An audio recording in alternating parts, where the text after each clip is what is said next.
Good morning. I want to read a little message from Jesus. First, I want to say this is a message that comforts me, and I've read this to my mom plenty of times because she had a lot of questions about death. She was the last of her family. Her mom and dad had passed, and her 3 older brothers had passed, and so she was the last one living in her family. She was the only girl, and so she had a lot of questions about death. And I love reading this message from Jesus, so I'm going to share it with you. It's in John 16, the very first part of the paragraph. It says, "These things I have spoken to you so that you may be kept from stumbling. They will make you outcasts from the synagogue, but an hour is coming, even for everyone who kills you, to think that he is offering a service to God. These things they will do because they have not known the Father or me.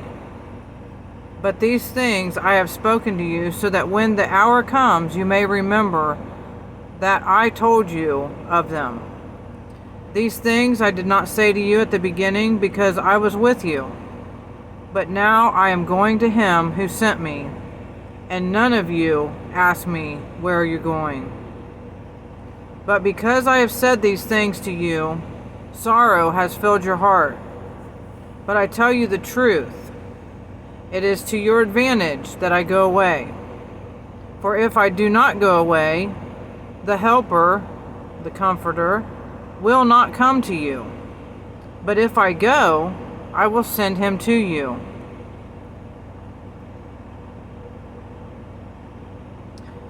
And that reminds me also of the little note that I left my mom. I left a little note with her because of me being out on the road, and she always asks me, "Are you coming home tonight? Are you coming home tomorrow?" Or because my route changes all the time. And my oldest daughter's been at home with her, during these times of me working, and she always looked forward to the weekends because that's when I'd get home. But sometimes through the week I would get home, and I left her a note because she asked me every day, "When are you coming back?" And it reminds me of the disciples talking to Jesus, asking him, "Give us a sign. Give us a sign of, how are we going to know these things?" And so anyway, I left my mom a little note. It says, "I will see you tomorrow or the next day. But I love you anyways. I love you, Mom." And so that she would be reminded every day that I would see her either tomorrow or the next day, which is usually the weekend. And so it just reminded me of this verse. And when it comes to death, this comforts me because when I was up in the hospital,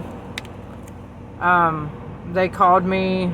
She was in ICU, and they called me up there, and my oldest daughter, thank God, was with her. Me and my youngest daughter went out of town for the weekend, and so we had a long drive back up to Ohio. But anyway, I'm glad we did. But those words from Jesus came to me when I got up to the hospital, and where he says over here in John 16:12, it says, "I have many more things to tell you, but you cannot bear them." And so I'm just reminded that the only way for someone to be with us always is in spirit. Because this flesh does not keep us here. The flesh does not live forever because it was never intended to. It was defeated. Jesus defeated our skin on the cross. He defeated all that. And in order that he could be with us always, so that he could pour his spirit out onto all of God's creation. And so that's what we need to be reminded of, is that the reason why we experience death is because there's no life in death. There's only life after death. Isn't that cool? I know that some people may not get that when I talk that way, but I know some of you do.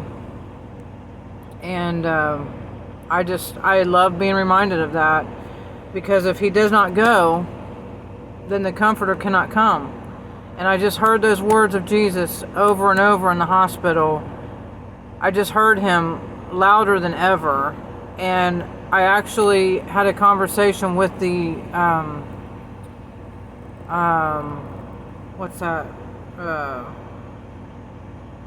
the chaplain. The chaplain came in to our room shortly after Mom left us, and we were talking about the power of God's Spirit and how there is life after death. Because if these words are true, and I believe they are, then he sent his Spirit to comfort us in our losses. You know, when a loved one dies, when a loved one passes on and goes out of their body and into God's presence, his holy presence, where their bodies are glorified. And even Jesus said, now the time has come for to be glorified, for your Son to glorify you. And so I see that as his holy marriage, his marriage to us, his commitment to us, is that there's nothing that can separate us from him. Not even this flesh. So I'll just read this and then I'm going to go. I got to take off. I'm taking another trip to, I got to go up to Iowa. But this is John 16:13. I'm still in chapter 16. And he says, but when he, the Spirit of truth, comes, he will guide you into all the truth. For he will not speak on his own initiative, but whatever he hears, he will speak. And he will disclose to you what is to come. And he will glorify me, and will take of mine, and will disclose it to you. All things that the Father has are mine, and therefore I said that he takes of mine, and will disclose it to you. A little while, and you will no longer see me, and again a little while, and you will see me. So that's what I'm just gonna leave it there today. And my hope is that you will be comforted by his Spirit. And if you're not with someone that you love, if the same Spirit lives in us that lives in Jesus, then that person has also been given to you. Their spirit, the same Spirit that God has sent to us to live in Jesus, lives in us. That's his Spirit. It's his presence. So I hope you all have a very peaceful, blessed, graceful day. All right. Love you. Bye-bye.